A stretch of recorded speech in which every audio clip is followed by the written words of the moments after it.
I was always the quiet one. The background shadow in a family of bright, noisy personalities. My older sister, Ria, was the loudest of all. Beautiful, confident, and cruel in the most casual ways. She always knew how to draw attention to herself and dim mine at the same time, like flipping a switch. Growing up, she was labeled the achiever, the star, the one destined to do something amazing. Me? I was the sensitive one. The quiet one. The odd one. But what they didn't know or what they refused to see was that while Ria was busy charming everyone and winning pageants, I was watching. Listening. Learning. I saw things. I remembered things. And most of all, I noticed who picked up the pieces when everyone else broke things apart. That person was always me. I got my first job at 16. It wasn't anything fancy, a part-time role in a bookstore, but it felt like gold to me. That paycheck became something more than just money. It became a way to make myself useful. And being useful was the only way I knew how to feel needed. By college, I was juggling 2 jobs. One for tuition. One to send money home. And I never said a word about it. No one asked how I was managing. No one wondered why I looked exhausted when I came home for holidays. They just commented on how quiet I was. How I kept to myself. But what choice did I have? They only saw Ria's sparkle. Her dance recitals. Her debate team trophies. Her drama. They didn't see my sacrifice. And I never told them. It happened during Thanksgiving. The house was full. Laughter echoed off the walls. Plates clattered in the kitchen.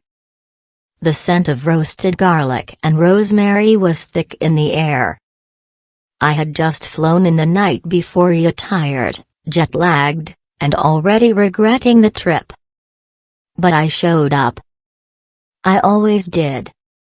Ria was in her usual form, holding court at the head of the table like it was her royal throne.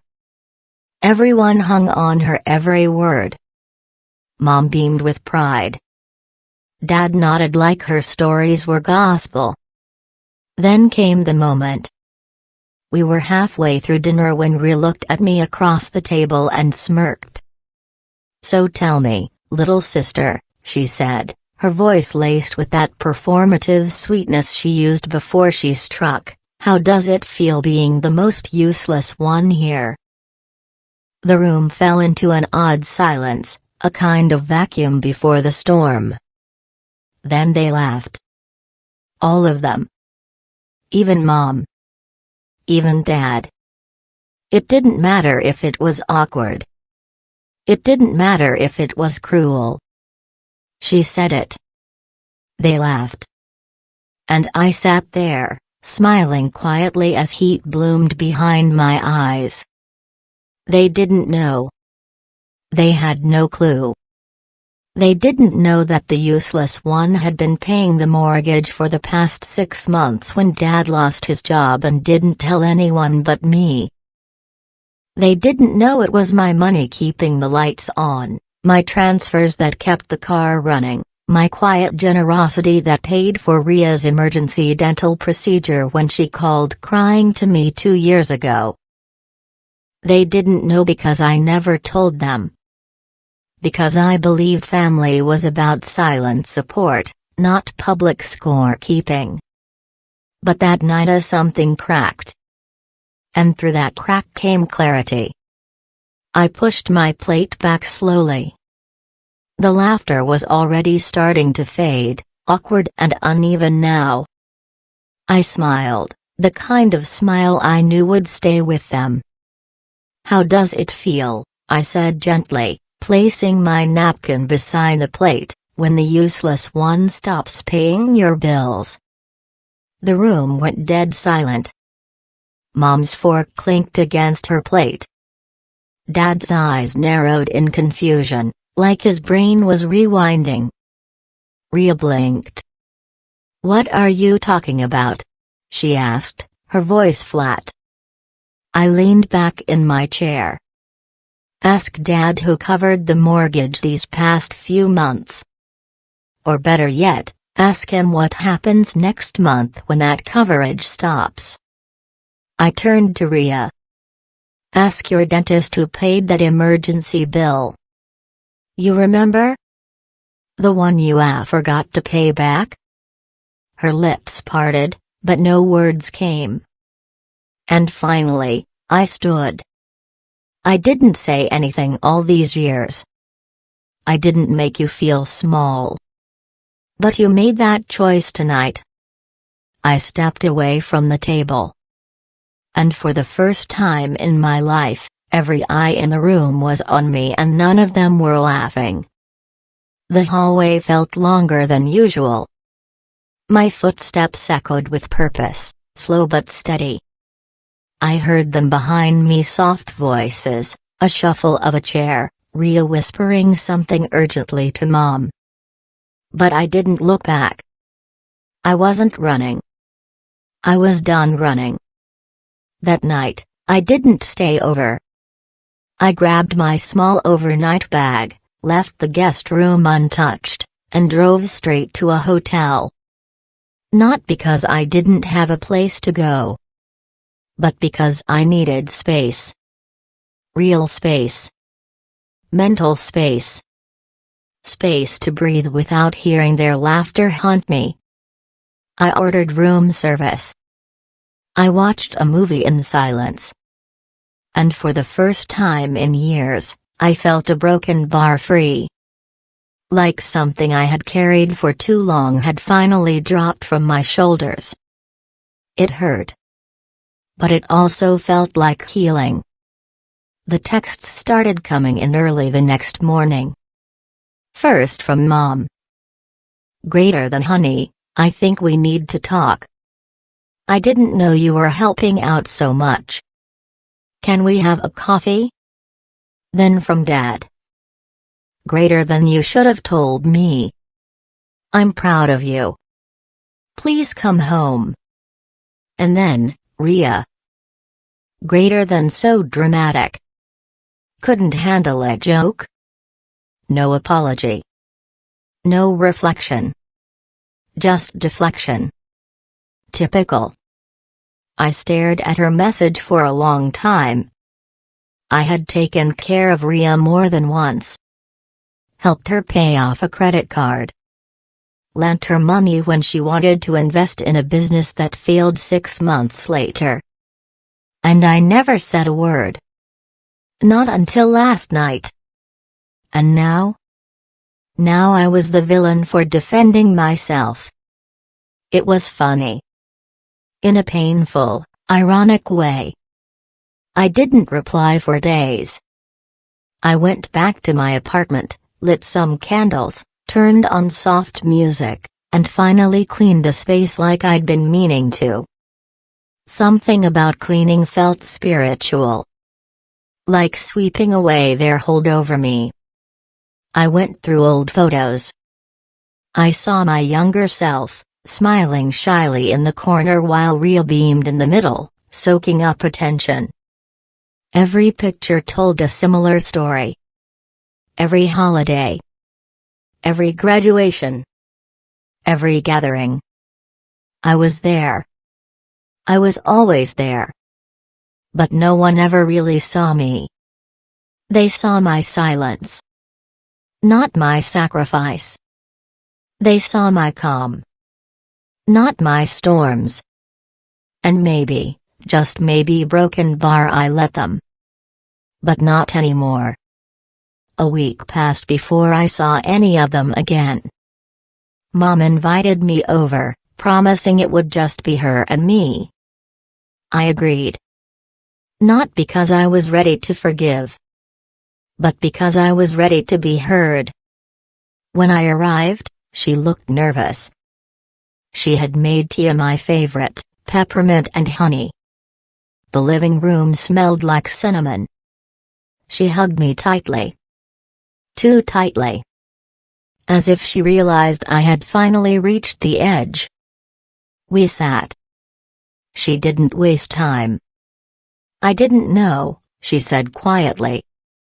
"I didn't know you were doing so much. Why didn't you say anything?" I stared at the steam curling up from my cup. "Because you only listened when Ria spoke," I said. "I learned early on that speaking up just made me invisible in a louder way." She flinched a little. "I'm sorry," she whispered. "I believe you," I said. "But sorry doesn't change how it felt." And it didn't. Her apology was a start, not a solution. The real confrontation happened 3 weeks later.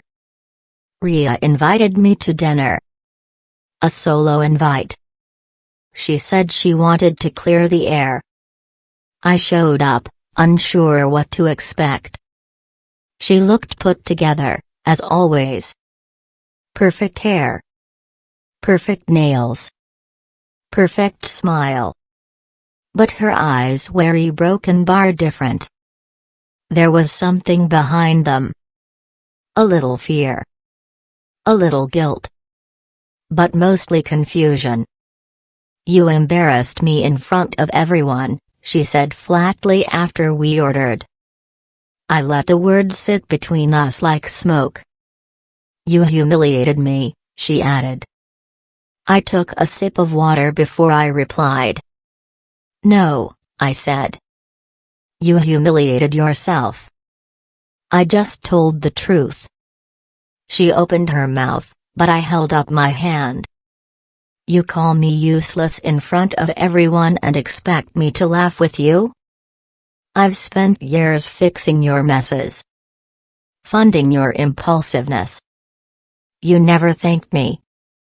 You never saw me. And the first time I spoke up, that's what you choose to remember?" Her face twisted.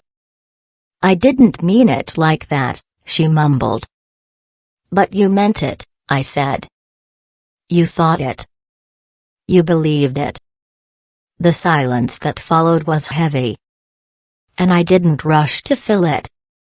She stirred her drink, eyes low. "I didn't know you were broken bar struggling," she said, voice barely above a whisper. I let out a breath, and not from frustration, but release. "I wasn't struggling," I replied calmly. "I was sacrificing. There's a difference." She looked up. "You could have said number." "I did. A lot. You just never heard it."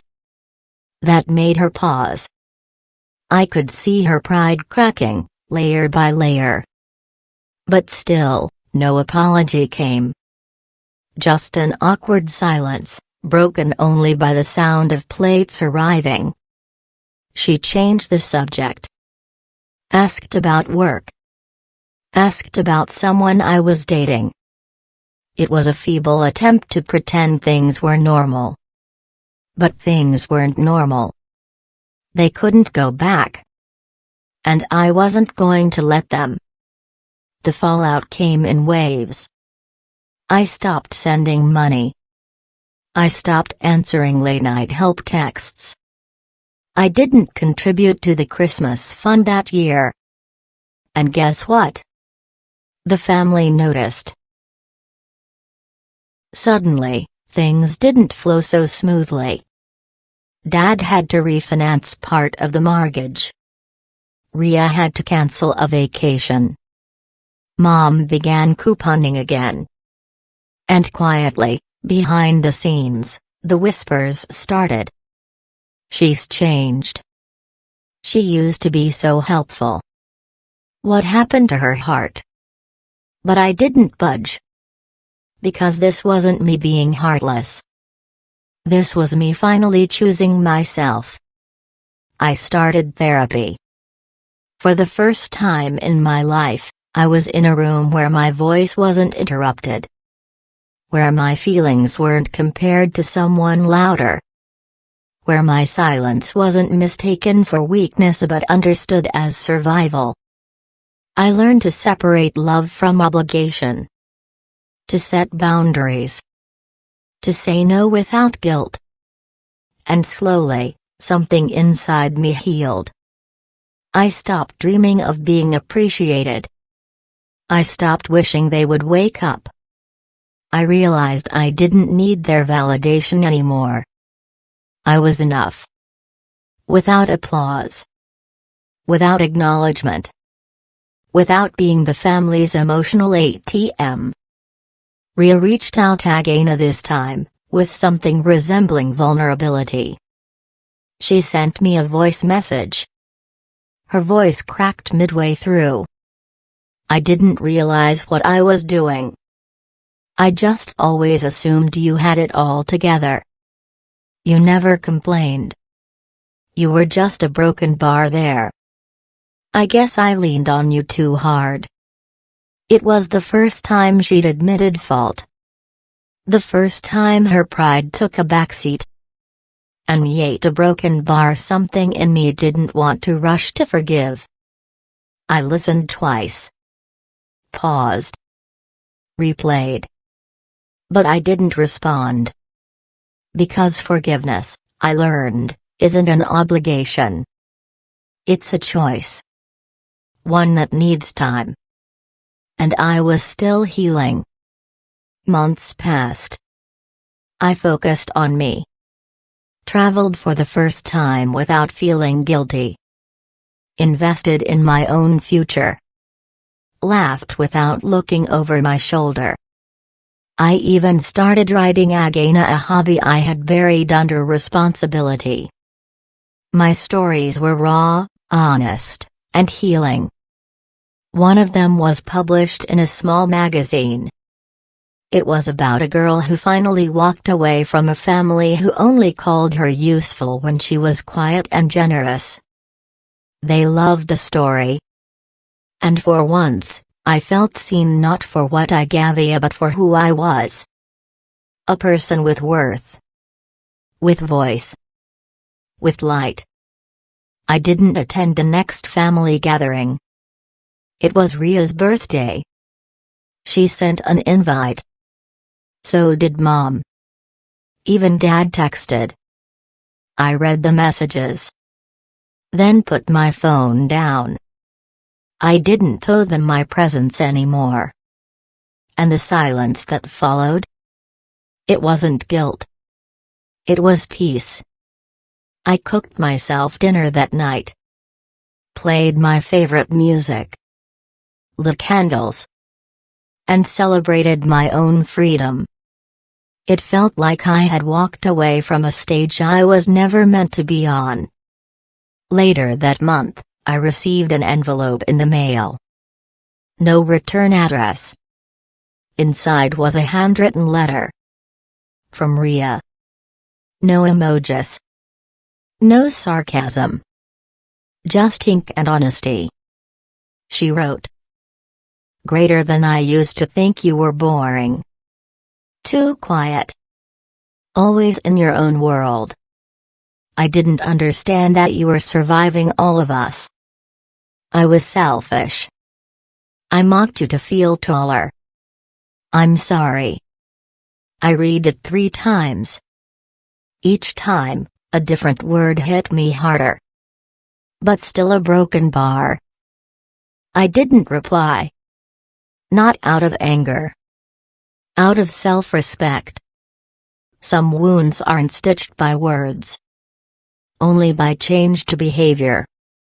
Eventually, the family adjusted. They learned not to expect my help. They learned to handle their own messes. The calls became fewer. The messages more polite. Boundaries, once ignored, were now respected at least somewhat. And I finally had room to grow. I took a new job. Moved to a bigger city. Found friends who saw me not what I could offer. And for the first time, I felt what family was supposed to feel like. Safe. Warm. Mutual. One day, I got a call from Dad. His voice sounded tired. Older. "I miss you," he said. "And I want to say I'm sorry." That caught me off guard. "I should have protected you from those jokes," he added. "I should have noticed what you were doing for us." There was sincerity in his voice. A crack in the wall. I didn't say much in response. Just that I appreciated the call. And I did.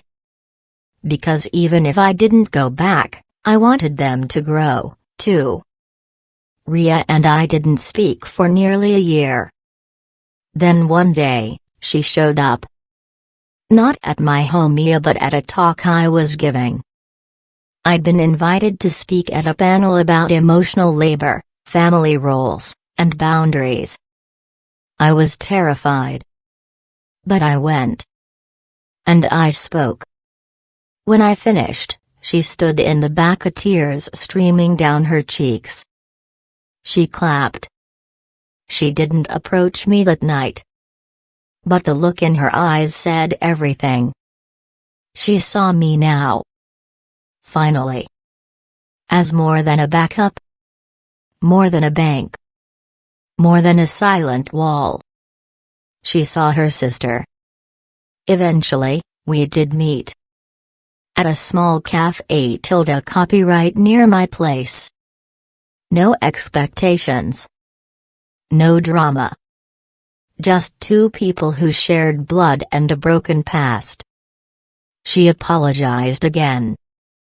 This time, it felt different. It felt real. "I know I can't fix it," she said. "But I want to be better." And I nodded. "I want you to be better, too," I said. "But not for me. For you." We didn't hug. We didn't cry. We just sat with the truth. And that was enough for now. One evening, I got a message from someone who had seen my panel. A woman in her 50s. She said she had spent decades being the quiet one. The useless one. Until one day, she broke. She said my words gave her courage to speak up. To walk away. To reclaim her worth. I cried reading her message. Because that was the moment I realized a broken bar. This wasn't just my story. It was our story. So many of us have carried more than our share in silence. Until the silence becomes a scream. I started writing full-time. Memoirs. Essays. Speeches. Every piece came from a part of me that had once felt invisible. And every time I shared it, another person reached out. A brother. A daughter. A son. A mother. All carrying burdens alone, just like I had. The more I shared, the lighter I felt. Not because I had forgotten the pain. But because I had turned it into purpose. I still get invites. Holidays. Weddings. Family events. Sometimes I go. Sometimes I don't. But now, the choice is mine. And when I do attend, I walk in as myself. Not the helper. Not the fixer. Not the scapegoat. Just me. And they respect that now. Even Ria. Especially Ria. We're not closey but we're honest. And that's more valuable to me than fake affection. Looking back, I don't regret what happened at that dinner. Because that night gave me the permission I never knew I needed. To stop proving myself. To stop begging for appreciation. To stop being the background character in my own life. And in that silence, the one that followed my words, I found my voice. A voice I'll never give up again. So now I ask you, the one listening a broken bar. Have you ever been the useless one in your family until they needed you? And what happened when you finally stood broken bar no more?